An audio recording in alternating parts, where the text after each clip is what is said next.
वहां एक भंवरा और आ पहुंचा। यहीं से भ्रमर गीत का क्या होता है? गोपियों ने भ्रमर के बहाने उद्धव पर क्या किए रे? व्यंग्य बाण छोड़े। व्यंग्य करना। पहले पद में गोपियों की ये शिकायत वाजिब लगती है कि यदि उद्धव कभी स्नेह के धागे से बंधे होते तो वे वीरे की वेदना, वीरे यानी बिछुड़ना, वेदना यानी पीड़ा, विदय की पीड़ा को अनुभूति यानी अनुभव अवश्य कर पाते। दूसरे पद में गोपियों की यह स्वीकारोक्ति, स्वीकार प्लस उक्ति, कौन सी संधि? गुण संधि। स्वीकार प्लस उक्ति कौन सी संधि है? गुण संधि। कि उनके मन की अभिलाषाएं मन में ही रह गई और कृष्ण के प्रति उनके प्रेम की गहराई को अभी प्लस व्यक्त नहीं अभिव्यक्त करती है।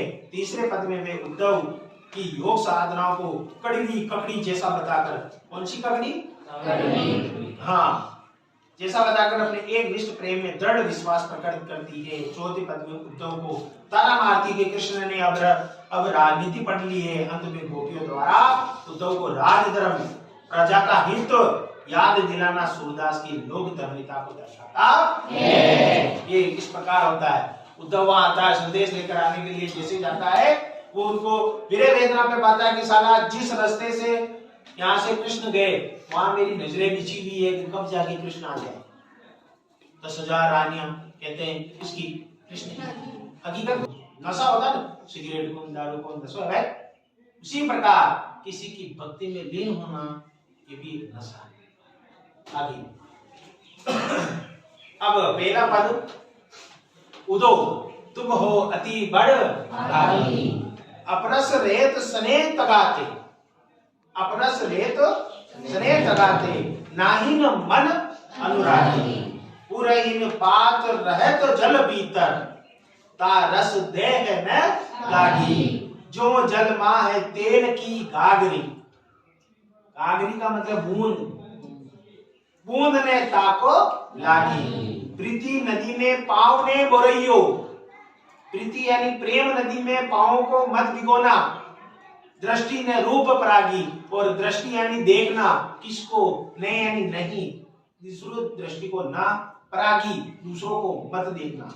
सूरदास अबला हम भोरी, सूरदास जी कहते हैं गोपियों के माध्यम से कि हम अबला, सबला का विलोम शब्द अबला, गुर चाटी जो पाती। अब देखो उदो सूरदास जी लिख रहे हैं, लेकिन किसके माध्यम से कह रहे हैं? गोपियों के माध्यम से। गोपियां सूरदास जी को कहते हैं, गोपियां उद्धव को कहती है, हे उद्धव तुम बहुत बड़े भाग्यशाली, तुम बहुत बड़े भाग्यशाली। अपरस रेत, किसके साथ रहकर? कृष्ण के साथ रहते हुए, स्नेह यानी प्रेम, तगा यानी तुम्हारे, ते यानी तुम्हारे, तगा यानी तन पर, तुम्हारे तन पर प्रेम की एक बूंद नहीं पड़ी, तुम उसके साथ रहते हो जो कृष्ण है।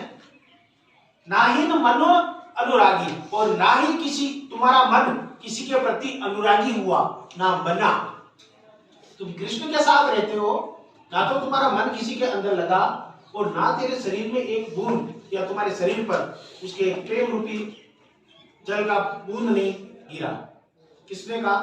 उद्धव, गोपियों ने। दूसरा देखो, पुरैन यानी पानी के अंदर, पात यानी पत्ता, रहत यानी जल, रहत यानी रहता है जल भीतर, जो जल के भीतर रहता है कौन? पत्ता। किसका पत्ता? कमल का। ता रस, उसका रस यानी किसका रस? पानी की एक बूंद देह ने दागी। ऐसा कभी हो सकता है कि पानी के अंदर कौन रहता है? कमल का फूल, और वो जो पत्ता है वो पानी के टच ना हो। ऐसा कभी हो सकता है? नहीं हो सकता, क्योंकि जल में ही वो पौधा है। पौधे किसके लगे होते हैं? पत्तों के, और पत्ता जल में भीगेगा। और तू कृष्ण के पास रह रहा है, तुझे कभी ऐसा नहीं हुआ प्रेम रूपी? ऐसी बात है। जो जल मां है तेल की गागरी, जिस प्रकार जल के अंदर तेल की एक बूंद, बूंद ने ताको लागी, जिस प्रकार पूरे सागर पर एक तेल की बूंद भी गिर जाए, लेकिन उस पूरी बूंद के, कौन सी बूंद के? तेल की बूंद के, उस शरीर के कोई टच नहीं कर सकता पानी, क्योंकि पूरे समुद्र में वो तेल की बूंद निकल जाएगी।